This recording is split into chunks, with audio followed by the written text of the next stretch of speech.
They said it out loud, in public, on camera. You'll own nothing and you'll be happy. Not a leaked document. Not a conspiracy theory whispered in dark corners. An official World Economic Forum prediction for the year 2030, published, promoted, celebrated as the future of humanity. And when people reacted with horror, when they asked how anyone could be happy owning nothing, the response wasn't denial or apology. It was ... silence. The video was quietly deleted. The messaging was softened, but the plan never changed. Because what's happening right now, what's been accelerating since 2020, isn't a spontaneous response to crisis. It's implementation. It's the execution of a strategy that's been designed, refined, and coordinated for decades. And the people behind it, they meet once a year in Davos, Switzerland. They're not elected. They don't answer to you, but they've decided your future. They've decided that private property is inefficient, that individual choice is dangerous, that freedom is a problem to be solved. And they have the power, the resources, and the institutional backing to make it happen. This is the Great Reset, and it's not coming. It's here. The story begins not with conspiracy, but with crises. 2008, the global financial system collapsed. Banks failed. Economies crashed.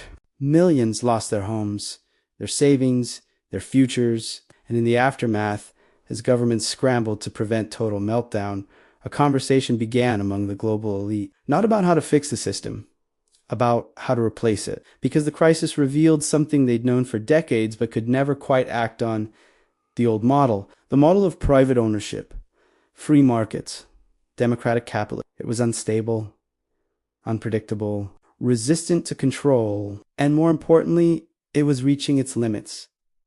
Environmental degradation, resource depletion, social inequality. These weren't bugs in the system. They were features.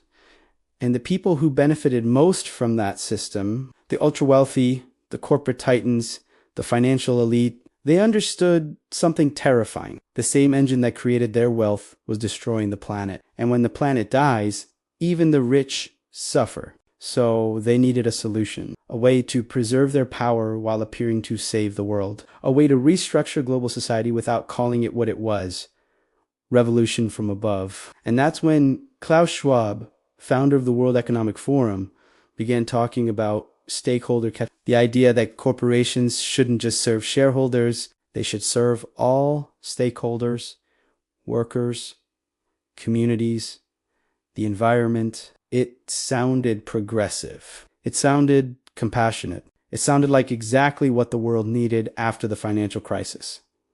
But here's what they didn't say. Here's what got buried beneath the benevolent rhetoric. When corporations serve everyone, they answer to no one. When businesses are responsible to all stakeholders, shareholders lose control. And when private property rights become subordinate to collective good as defined by unelected global institutions, you don't have capitalism anymore. You have something else entirely. You have feudalism with better branding. The World Economic Forum isn't a government. It's a private organization, a club for billionaires, corporate executives, and compliant politicians. Every January, they gather in Davos, protected by Swiss military, meeting in secret sessions, making connections, coordinating strategy, and they call this global governance, not elected, not accountable, just ... governance. They produce white papers, outline visions for the future, coordinate with central banks, with international organizations, with technology companies, and their influence is staggering. Because when you control the platforms where global elites network, when you define the language of international cooperation, when you set the agenda for what counts as progress, you don't need to be elected. You're already more powerful than most governments. And in June of 2020, as the world was locked down, as businesses were collapsing, as people were terrified and isolated, Klaus Schwab announced the Great Reset, a comprehensive initiative to rebuild the global economy in the wake of COVID-19. It wasn't a suggestion. It wasn't a proposal for a discussion. It was a plan, already developed, already coordinated with central banks and international institutions, already being implemented. And the message was clear. The old normal isn't coming back. We're building something new, something better, something where technology and stakeholder capitalism create a sustainable, equitable future. They said it was about climate change, about inequality, about building back better. But when you read their actual documents, when you parse the language carefully, a different picture emerges. One where individual ownership is wasteful, where privacy is selfish, where freedom of choice is environmentally destructive, where the solution to every problem is more centralization, more coordination, more control by the very institutions that created the problems in the first place. You'll own nothing and you'll be happy. Think about that statement. Really think about it. If you own nothing, who owns everything? If your home is rented, who's the landlord? If your car is shared, who controls access? If your money is digital and programmable, who decides what you can buy? The answer is always the same. Institutions, corporations, platforms, the companies and organizations that are members of the World Economic Forum, that coordinate with central banks, that partner with governments that exist in the space between public and private power where accountability goes to die. This isn't about eliminating ownership. It's about consolidating it, about transferring property from individuals to institutions, from citizens to stakeholders, from you ... to them, and they're doing it systematically, deliberately, through mechanisms that most people don't recognize as connected. Start with housing. In 2020, in 2021, as small landlords struggled with mortgage payments and eviction moratoriums, institutional investors were buying properties at unprecedented rates. BlackRock, Vanguard, private equity firms, they purchased hundreds of thousands of single-family homes, paid above asking price, converted owner-occupied housing into rentals. And who are BlackRock and Vanguard? They're asset management firms with trillions in holdings, with seats at the World Economic Forum, with partnerships with governments worldwide. And they're not buying houses as investments. They're buying the future. Because when homeownership becomes impossible for the middle class, when an entire generation is locked out of property ownership, when everyone rents from institutional landlords, you've fundamentally changed the nature of society. You've created a permanent renter class, people who own nothing, and are told they should be happy about it. But maybe you're thinking, that's just market forces. Supply and demand, corporations making investments. Where's the conspiracy? Here's where, in 2019, before COVID, BlackRock published a paper called Dealing with the Next Downturn. It outlined a strategy for central banks to inject money directly into the economy during the next crisis. Not through banks, not through government stimulus, but through private asset managers like BlackRock. And in March 2020, when the Federal Reserve needed someone to manage its emergency corporate bond buying program, who did they hire? The same company that wrote the playbook. And what did BlackRock do with that power? It bought assets, corporate bonds, mortgage-backed securities, the same assets that BlackRock manages for its clients. Do you see the circle? Do you see how policy and profit merge? The Federal Reserve, advised by BlackRock, implements BlackRock's strategy, hires BlackRock to execute it, and BlackRock profits from the crisis while consolidating ownership of real assets. This is the Great Reset in action, not a secret conspiracy. An open coordination between central banks, asset managers, and international institutions, all operating under the framework established by the World Economic Forum, all working toward the same goal: stakeholder capitalism, where everything is owned by institutions, managed by professionals, and rented to you based on your social credit score, your compliance, your willingness to accept that freedom of ownership is less important than collective sustainability as defined by people you've never met and and vote against. If you're feeling a knot forming in your stomach, if you're starting to see how every crisis somehow advances the same agenda, then you need to understand what's coming next. Because housing is just the beginning. They're coming for everything. Your car, your savings, your privacy, even your ability to transact without permission. Subscribe right now. Hit hit that notification bell, because what we're about to reveal will make everything you've seen so far look like preparation for the main event. The second pillar of the Great Reset is mobility, transportation. The World Economic Forum has been explicit about this. By 2030, private car ownership should be obsolete, replaced by shared mobility services, autonomous vehicles, subscription-based transportation, and they present this as environmental necessity as the solution to traffic congestion and carbon emissions. But think about what you're losing when you're in a car. You have freedom. You can leave whenever you want. Go wherever you choose. Without permission, without tracking, without a corporation or algorithm deciding whether your trip is justified. But in a world of shared mobility, every journey is recorded. Every destination is data. Every trip requires permission from the platform. You don't own the vehicle. You don't control access. You're dependent on systems that can be shut off, restricted, or denied based on criteria you don't control. And this isn't theoretical. This is being built right now. Major automotive companies are transitioning from selling cars to selling mobility services. BMW offers subscription driving. Tesla vehicles can be remotely disabled. Smart cities are being designed around the assumption that private vehicle ownership will disappear. And the regulatory environment is being shaped to make traditional car ownership increasingly expensive and difficult. Emissions regulations, congestion pricing, parking restrictions, insurance costs, all of it pushing toward a future where only the wealthy own vehicles and everyone else rents access from corporate platforms. And who benefits? The same institutional investors, the same asset management firms, the same corporations represented at D. They're not eliminating transportation. They're monetizing every single trip you take forever. But the real transformation, the mechanism that enables everything else, is money itself.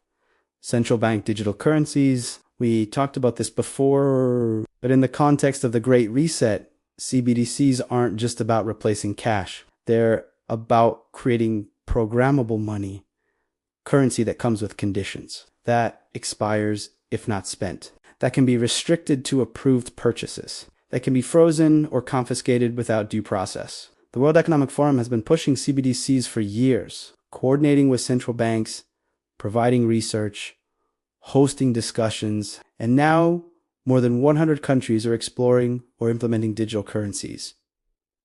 And the timeline, by 2030, the same year you'll own nothing and be happy. Coincidence or coordination? With CBDCs, every transaction becomes surveillance. Every purchase becomes data. Your spending habits, your political donations, your lifestyle choices, all of it visible to the issuing authority. And more than that, your money becomes controllable. Imagine a carbon credit system. You're allocated a certain amount of carbon emissions per month. When you've used your allowance, your digital currency stops working for high carbon purchases. You can't buy gasoline, can't book flights, can't purchase meat. Not because it's illegal, but because your money is programmed to refuse those transactions. This is what programmable currency enables. Not just surveillance, but behavioral control, nudging, incentivizing approved choices, punishing unapproved ones, all without passing laws, all without democratic debate. Just code written by tech, implemented by central banks, coordinated through institutions like the World Economic Forum, and they're combining this with social credit systems. China's already doing it. Digital ID linked to behavior. Compliance tracked and scored, access to services determined by your social credit rating, and the World Economic Forum loves it. They've written admiringly about China's system, about how technology enables better governance, about how AI and big data can create more responsive, more efficient societies. They don't call it authoritarianism, they call it smart governance. But the mechanism is the same. Your behavior is monitored, your compliance is scored, your access to housing, transportation, employment, banking, all of it conditional on maintaining acceptable social credit. And who decides what's acceptable?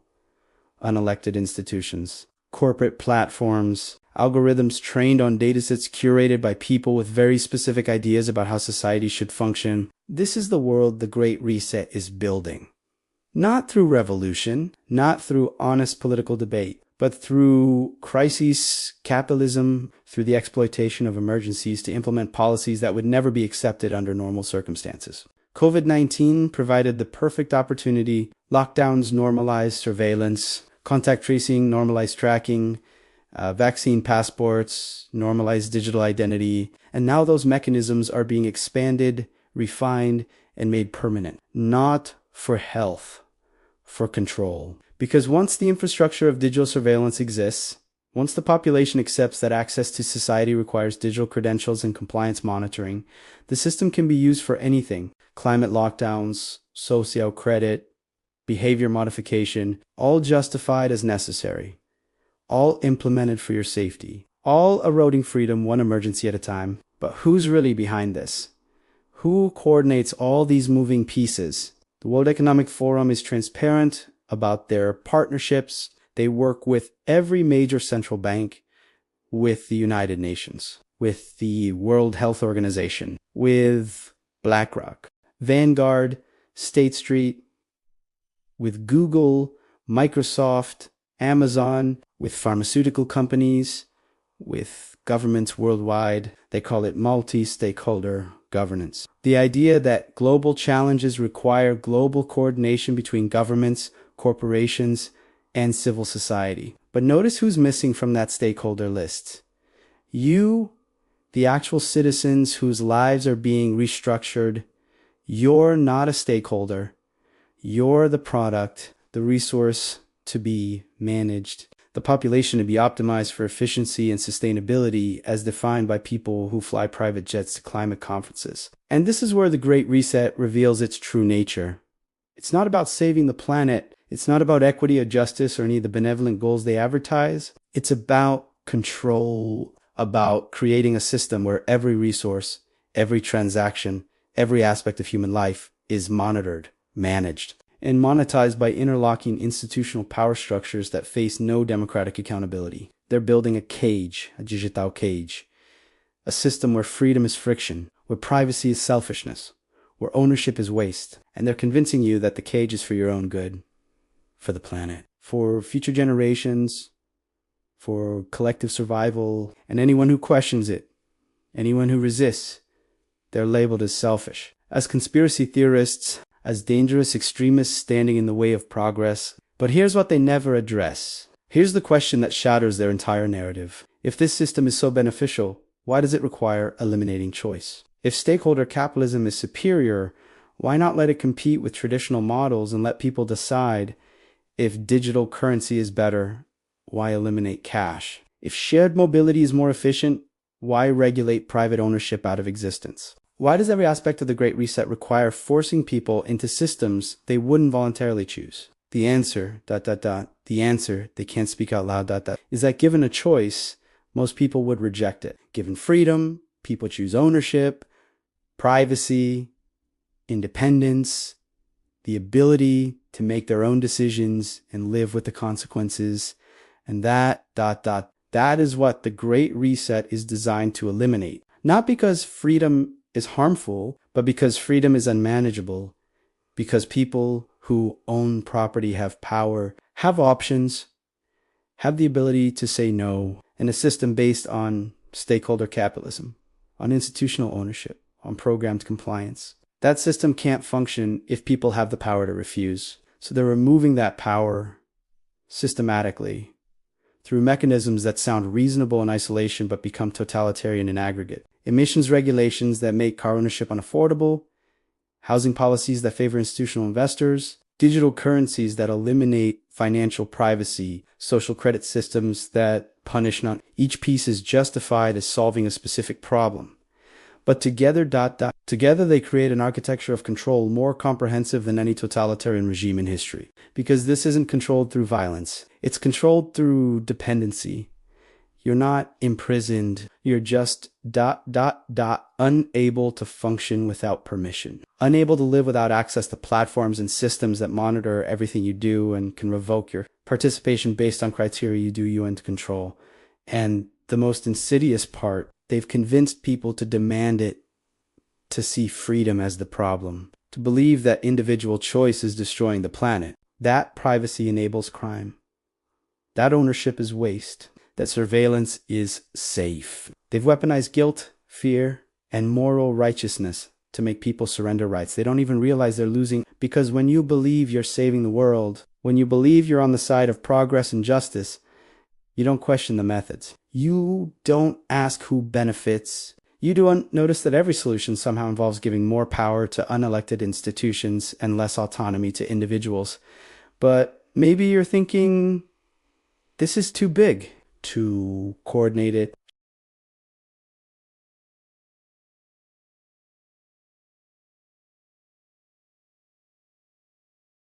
It has a shared worldview among global elites who genuinely believe that technocratic management is superior to democratic choice, who believe that experts should make decisions too complex for ordinary people to understand, who believe that their wealth and position give them not just means but moral authority to reshape society.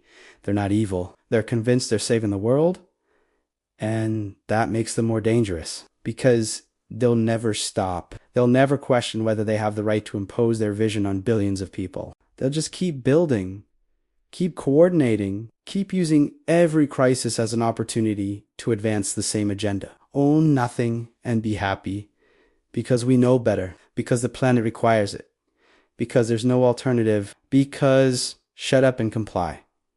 So what do? How do you resist a system this comprehensive? Is this coordinated? Is this backed by every major institution? The first step is ownership. Own things. How? Things. Property, land, assets that can't be digitized or controlled remotely. The second step is privacy. Use cash while it still exists. Encrypt communications. Resist digital ID systems. The third step is community. Build local networks. Real relationships. Systems of mutual aid that don't depend on institutional platforms. Because the Great Reset depends on atomization, on individuals isolated and dependent on corporate systems. When communities support each other, when people have options outside the platform economy, the system loses power. Not immediately, not completely, but enough to create spaces of freedom, enough to preserve alternatives, enough to show that the cage isn't inevitable. But more than anything, you need to understand what's happening. What they're building, what you're losing, because the Great Reset is camouflaged as progress. As for sustainability, as social justice, and most people will never see the control mechanisms being constructed because they're hidden behind benevolent language and moral righteousness. But once you see it, once you understand that you'll own nothing isn't a prediction but a plan, you can't unsee it. You can't pretend the cage isn't being built. And you have to decide, do you walk into it voluntarily? Do you accept that experts know better? That freedom is selfish? Is that ownership outdated? Or do you resist? Do you hate? Do you insist that no institution, no matter how powerful, no matter how well-intentioned, has the right to structure your life without your consent? The Great Reset isn't complete. The infrastructure is being built, but it's not locked yet. There are still options, still choices, still the possibility of a different future. But the window is closing. By 2030, they want it finished. I want the transition to be complete. I want a generation that never knew anything different. I can't imagine owning a home or a car that accepts surveillance as normal, that believes freedom is less important than sustainability. And if they succeed, if this vision becomes reality, there's no going back. Because once ownership is consolidated, once money is programmable, once social credit determines access to society, the power imbalance becomes permanent. You can't vote your way out. Ave survival. You're trapped, managed, optimized for efficiency, and told you should be happy about it. Is that the world you want? Is that the future you're willing to accept? Because it's not inevitable. It's a choice. Their choice imposed on you unless you recognize what's happening and refuse to comply. Unless enough people say no. Unless resistance builds to the point where the Great Reset becomes impossible to implement without revealing its authoritarian nature. And that's their vulnerability. That's why they operate through crisis and coordination rather than open imposition. Because if people understood what was being taken from them, if they saw the cage before walking into it, they would fight.